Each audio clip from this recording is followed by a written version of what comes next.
కరువు కోర్లు చాస్తుంది. జనం అల్లాడిపోతారు. వింత రోగాలు పుట్టుకొస్తాయి. దేశాలే ఆహారం కోసం తల్లడిల్లిపోతాయి అని పోతులూరి వీరబ్రహ్మేంద్ర స్వామివారు కొన్ని వందల ఏళ్ల క్రితమే తన కాలజ్ఞానంలో చెప్పారు. అయితే ఇప్పుడు జరుగుతున్న పరిస్థితులు చూస్తుంటే ఆ రోజులు వచ్చేసాయేమో అనిపిస్తోంది. దీనికి కారణం పసిఫిక్ మహాసముద్రంలో ఏర్పడ్డ ఎల్ నినో. వేల కిలోమీటర్ల దూరంలో ఉన్న పసిఫిక్ మహాసముద్రంలో ఏర్పడ్డ ఈ సూపర్ ఎల్ నినో గురించి పెద్ద పెద్ద శాస్త్రవేత్తలు కూడా భయపడుతున్నారు. అయితే అసలు ఎల్ నినో అంటే ఏంటి? ఇది బ్రహ్మంగారి కాలజ్ఞానానికి ఎలా ముడిపడి ఉంది?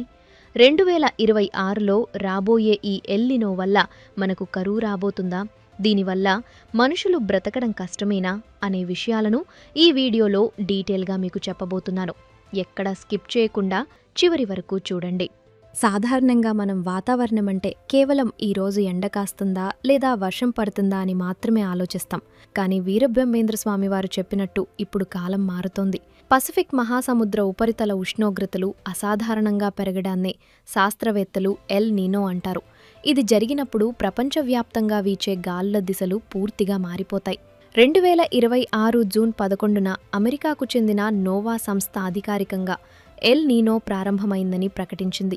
కేవలం ప్రారంభం కావడమే కాదు, ఇది ఒక శక్తివంతమైన సూపర్ ఎల్ నినోగా మారే అవకాశం 63% ఉందని శాస్త్రవేత్తలు హెచ్చరిస్తున్నారు. భారత వాతావరణ శాఖ ఐఎండీ కూడా ఇప్పటికే అప్రమత్తమైంది. ఈ ఏడాది నైరుతి రుతుపవనాల వల్ల వచ్చే వర్షపాతం సాధారణం కంటే తక్కువగా, అంటే కేవలం 90% మాత్రమే ఉండవచ్చని అంచనా వేస్తోంది. వర్షాలు పడకపోవడానికి దాదాపు 60% నుండి 84% వరకు అవకాశం ఉందని రిపోర్టులు చెబుతున్నాయి. ఈ ఎల్ నినో ప్రభావం మన దేశంలో ఎలా ఉండబోతుందో అర్థం చేసుకోవాలంటే మొదట మన వ్యవసాయం గురించి మాట్లాడాలి. భారతదేశంలో దాదాపు 55 నుండి 60% సాగు భూమి కేవలం వర్షం మీదనే ఆధారపడి ఉంటుంది.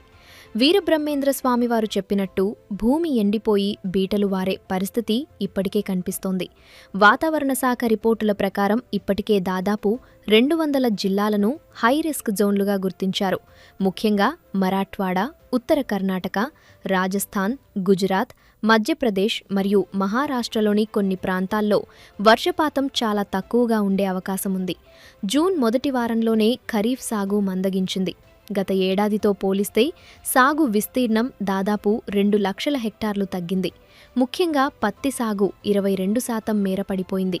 వరి సాగు ఇంకా ప్రారంభ దశలోనే ఉంది. కానీ వర్షాలు గనుక ఆలస్యమైతే వరి దిగుబడిపై తీవ్ర ప్రభావం పడుతుంది. ఇది కేవలం రైతుల సమస్య మాత్రమే కాదు, మనందరి కడుపు నింపే ఆహార భద్రతకు సంబంధించిన పెద్ద సవాలు.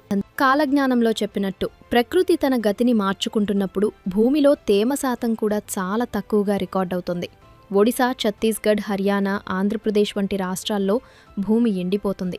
విత్తనం మొలకెత్తటానికి కావలసిన తగినంత తేమ లేకపోవటం వల్ల రైతులు విత్తనాలు వేయడానికి భయపడుతున్నారు. కేంద్ర వ్యవసాయ శాఖ ఇప్పటికే 10 ఏళ్ల నాటి పాత కంటింజెన్సీ ప్లాన్లను పక్కన పెట్టి ఈ ఏడాది పరిస్థితులకు తగ్గట్టుగా కొత్త ప్రణాళికలను సిద్ధం చేయమని 197 జిల్లాలను ఆదేశించింది. ఆగస్టు నెలలో ఒకవేళ వర్షాలు పూర్తిగా మొహంచాటేస్తే ఏం చెయ్యాలి, ప్రత్యామ్నాయంగా ఏ పంటలు వెయ్యాలి అనే విషయాలపై రైతులకు అవగాహన కల్పిస్తున్నారు.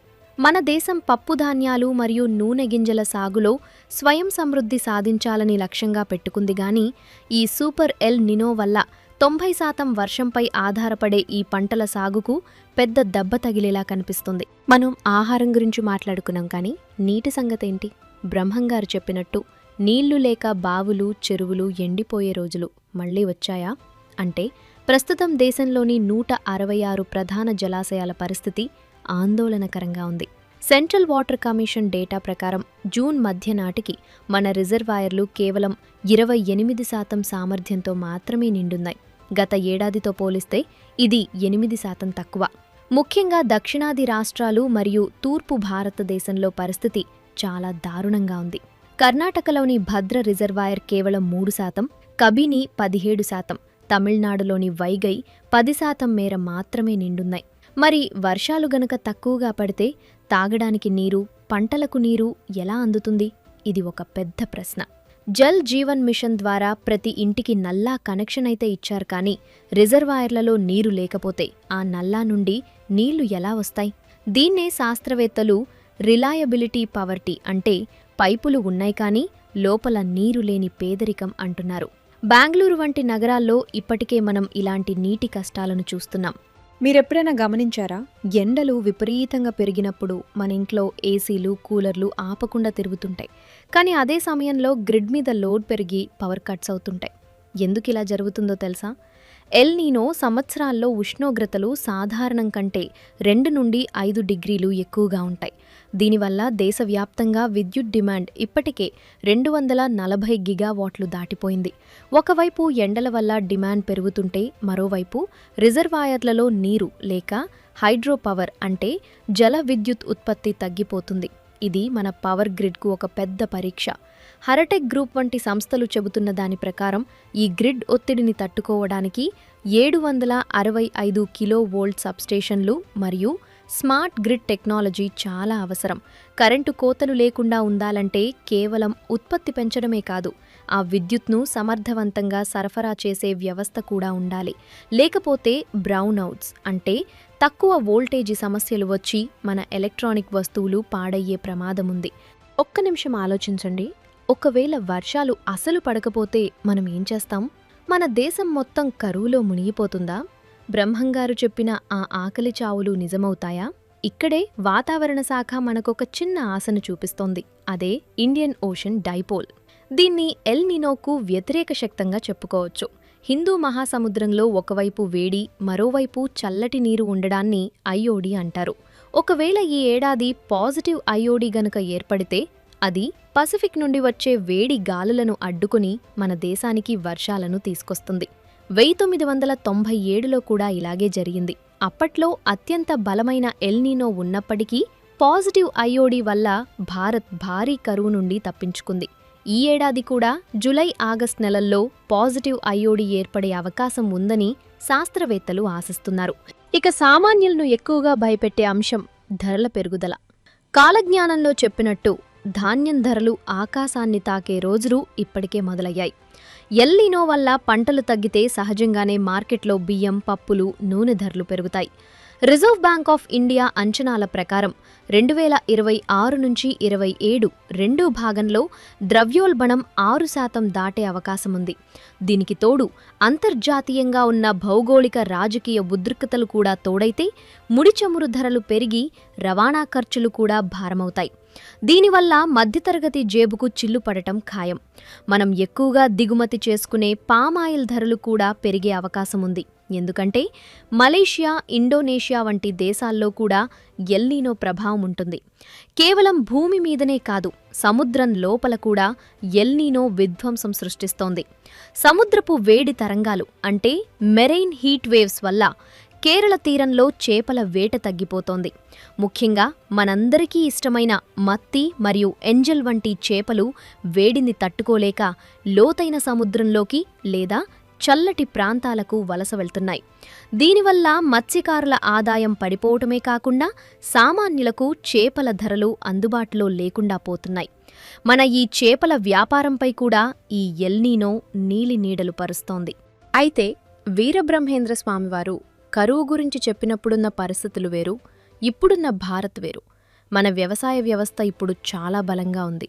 Indian council of agricultural research ఇప్పటికే ఎండలను, కరువును తట్టుకునే విత్తనాలను అభివృద్ధి చేసింది. మన దగ్గర వరి మరియు గోధుమల బఫర్ స్టాక్స్ అంటే నిల్వలు చాలా పుష్కలంగా ఉన్నాయి.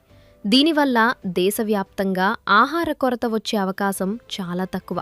అలాగే డ్రిప్ మరియు స్ప్రింక్లర్ ఇరిగేషన్ వంటి ఆధునిక పద్ధతుల వల్ల తక్కువ నీటితోనే ఎక్కువ సాగు చేసే సామర్థ్యాన్ని మనం పెంచుకున్నాం. ప్రభుత్వం కూడా ఏఐ ద్వారా రైతులకు ఎప్పటికప్పుడు వాతావరణ సమాచారాన్ని అందిస్తూ తగిన జాగ్రత్తలు చెబుతోంది.